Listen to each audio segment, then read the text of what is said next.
Hello বন্ধুরা, আসসালামু আলাইকুম। আশা করি সকলেই ভালো আছেন।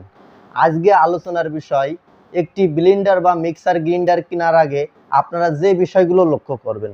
অনেকে এই বিষয়ে প্রশ্ন করেছেন, ভাই একটি ভালো ব্লেন্ডার বা একটি ভালো মিক্সার কেনার জন্য আমরা প্রথমে কোন জিনিসগুলো লক্ষ্য করতে পারি, অথবা একটি ব্লেন্ডার কেনার আগে আমরা কোন বিষয়গুলো দেখার ফলে বুঝতে পারি যে এটি আসলে একটি ভালো মানের গ্রাইন্ডার বা ব্লেন্ডার বা এটি একটি ভালো মানের প্রোডাক্ট। তো আজকে ভিডিওতে আমি আপনাদেরকে দেখাবো একটি ভালো মানের ব্লেন্ডার বা একটি ভালো মানের মিক্সার গ্রাইন্ডার পেতে আপনারা যে বিষয়গুলো লক্ষ্য করবেন। তো চলুন বন্ধুরা, বিস্তারিত ভিডিওতে দেখে আসা যাক। তো বন্ধুরা, দেখতেই পাচ্ছেন আমার সামনে একটি ব্লেন্ডার রাখা আছে।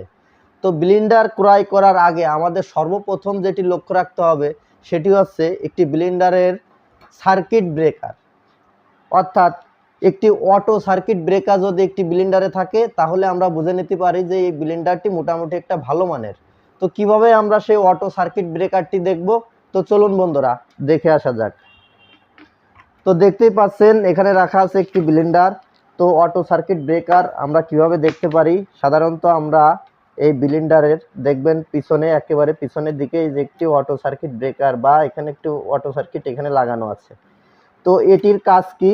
এটি মূলত মোটরে যদি কোনো প্রকার যান্ত্রিক ত্রুটি বা বৈদ্যুতিক বিভ্রাট ঘটে থাকে বা অতিরিক্ত মোটর গরম হয়ে থাকে, তো সেক্ষেত্রে এটি অটোমেটিক বন্ধ হয়ে যায়, অর্থাৎ এই সুইচটি অটোমেটিক্যালি বন্ধ হয়ে যায়, যে কারণে মোটর সাধারণত পুড়ে যায় না বা মোটরে কোনো সমস্যা তৈরি হয় না।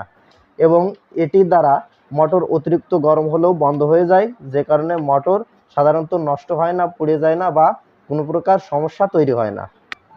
তো বন্ধুরা, ব্লেন্ডার ক্রয় করার ক্ষেত্রে দ্বিতীয়ত আমাদের যেটি লক্ষ্য রাখতে হবে সেটি হচ্ছে ব্লেন্ডারের মোটর।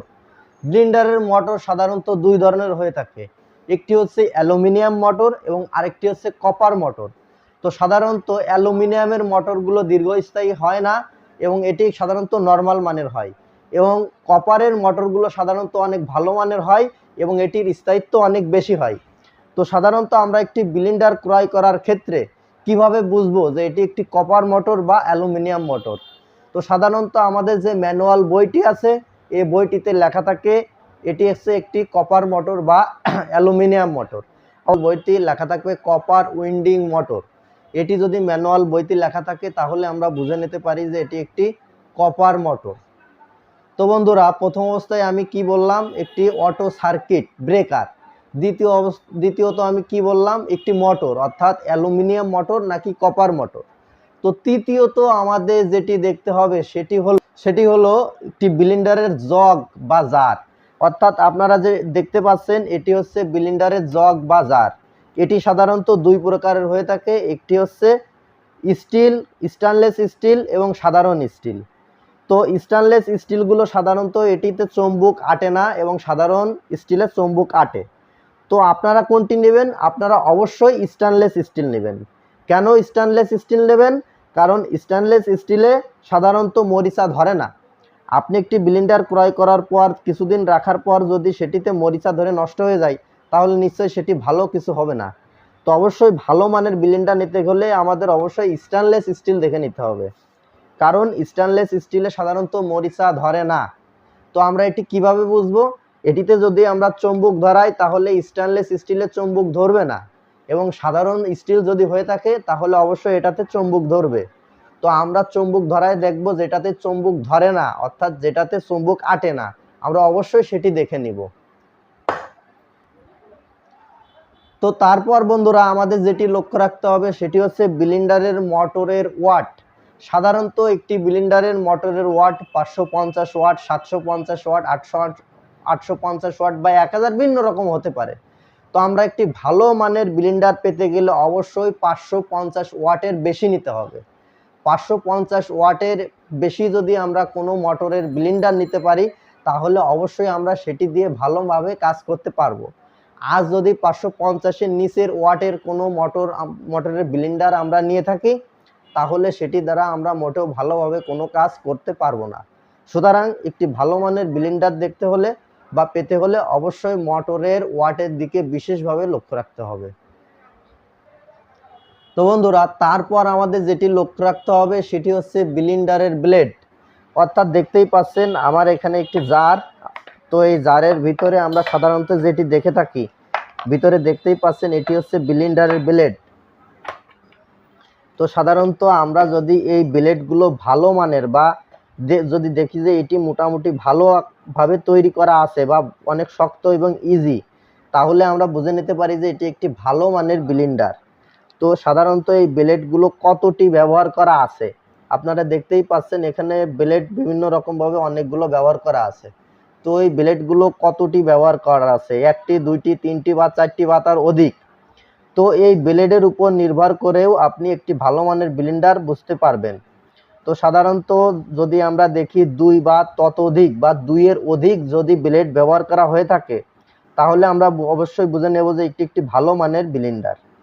অর্থাৎ দেখতেই পাচ্ছেন এখানে অনেকগুলো ব্লেড ব্যবহার করা আছে। এই অনেকগুলো ব্লেড ব্যবহার করা আছে অর্থাৎ এটি একটি ভালো মানের ব্লেন্ডার। তো বন্ধুরা, তারপর আমাদের যেটি লক্ষ্য রাখতে হবে সেটি হচ্ছে ব্লেন্ডারের গ্যাসকেট বা বুশ। অর্থাৎ ব্লেন্ডারের বুশ এবং গ্যাসকেট যদি ভালো মানের হয়ে থাকে তাহলে অবশ্যই এটি একটি ভালো মানের ব্লেন্ডার হবে। তো সাধারণত ব্লেন্ডারের বুশ বা গ্যাসকেট কি, তো দেখতেই পাচ্ছেন ব্লেন্ডারের এটি হচ্ছে বুশ। তো দেখে থাকুন, এগুলো সাধারণত একটু নরম আকারের হয়ে থাকে, অনেকখানি রাবারের মতো হয়ে থাকে।